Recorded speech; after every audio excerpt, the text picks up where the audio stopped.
guys, welcome back to another Rent to Retirement video. My name is Courtney Snow. I'm actually new to the Rent to Retirement family. I have a lot of useful information for you guys today, so I hope that you stick around and you learn something new. So first things first, I do want to mention that Rent to Retirement is here to build a long-term investment portfolio. We don't want you guys to just come in, buy a home, us make our money, and then send you on your way. We really want to educate and mentor you through the beginning stages and really encourage you to plant some roots and grow with us. We would love to help you reach your financial goals. So getting into the juicy stuff, which is the first steps of making your investment purchase. Before you make any serious moves, you really need to decide your acquisition strategy. Are you going to finance this? If you are, you want to get pre-approved. So you want to find a lender that is going to be licensed in the state that you are wanting to buy in. That's when we come in. That's when we like to recommend our lenders if you already don't have one, because all of our lenders are actually licensed in all the states that we operate in. So if you were to get pre-approved with one of our lenders, you are eligible to purchase in any of the states that we're in. We also recommend them because they're all investors themselves, so they know the deal. They know what your goal is. Lastly, we recommend them because they do have the most competitive rates and fees. Okay, so let's talk financing. This can be a very deep rabbit hole, so I'm going to try to keep this kind of short. Let's just say that there are many different investors that have many different goals that come to Rent to Retirement. Our beginner investors, we like to encourage them to get a conventional loan. One, because they have very low interest rates. Even with the recent climate interest rates, they're still historically low. Now's the time to do it if you're wanting to. Also, you're going to get a lower down payment, so you're going to be around 20% of the purchase price of whatever you're going to buy. Okay, step 2. So now you've been pre-approved.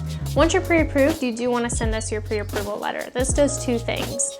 One, it lets us know that you are very serious about wanting to invest in a property. You've already taken that first step. Number 2, it puts you on our priority list, which means that whenever we upload inventory to our website, you are going to receive an email. So this way you don't have to constantly check the website, making sure that you're not missing out on anything, making sure that you are seeing things before other people are. So once we get your letter, we're going to want to schedule a follow-up strategy call. In this call, we're going to talk about what are your goals, what's your timeline, what location do you think you're interested in, would it make more sense to buy a single family, commercial, multifamily, new build, etc. From there, we can narrow it down and really get you into the market that's going to help you succeed. Okay, step 3. So now you're on our priority list. You want to send us an email as soon as you find the house that you are serious about and want to invest in. It is a first come, first served basis, and the reason we do that is because you don't want to get into a bidding war with 27 other people and end up paying thousands of dollars over the market value. So we really do like to keep it simple. It benefits everybody. Okay. So you're the first one to email us about a house. You sign a purchase agreement. Now this purchase agreement does not bind you to the property, and let me explain. Once you go under contract, we have about a 60-day window until closing. Within that first 30 days, we're still kind of waiting on the rehab to be done. Mind you, when our inventory is posted on the website, we have about 2 to 3 weeks until the rehab is completely finished. But once it is done, you will get a scope of the work, pictures of the work that's been done, and then you will hire a third-party inspector to come out and look at the house. If for some reason the house is not really what you expected or something comes up on the inspection, you have the right to back out. That property will go back on our website and we will find a better fitting home for you. So let's say everything checks out of the inspection. The lender will then send out an appraiser, and the appraiser will make sure that the price that we are selling the house for is at least at market value or below.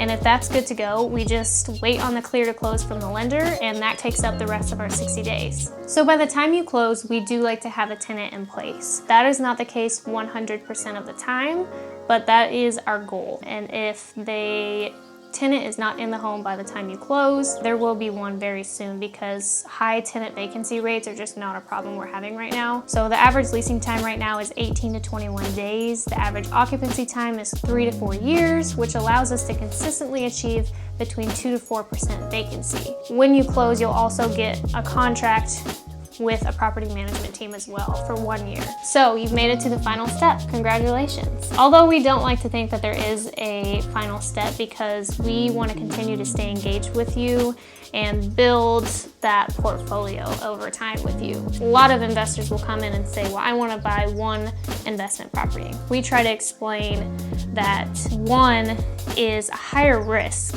than coming in and buying 3 at once. Let's say that you have one investment property and you have a huge expense that comes out, or your tenants for some reason leave and you don't have 4 or 5 other properties to fall back on for your cash flow. This one property is all you have. So we do like to make sure that our investors are aware of that, and we hope to build them up to that point just right out of the gate. So building a sustainable portfolio with multiple streams of income is our goal, but our main point is to simply take action as quickly as possible and get you out of that perpetual analysis paralysis spiral that many beginner investors have. So there you go, folks. Those are the short, sweet, and simple steps of becoming a real estate investor. Please be sure to hit like and subscribe and keep up to date with all of our videos. We would love to keep you educated on all things real estate investing. Thank you guys for watching today, and I can't wait to see you on the next one.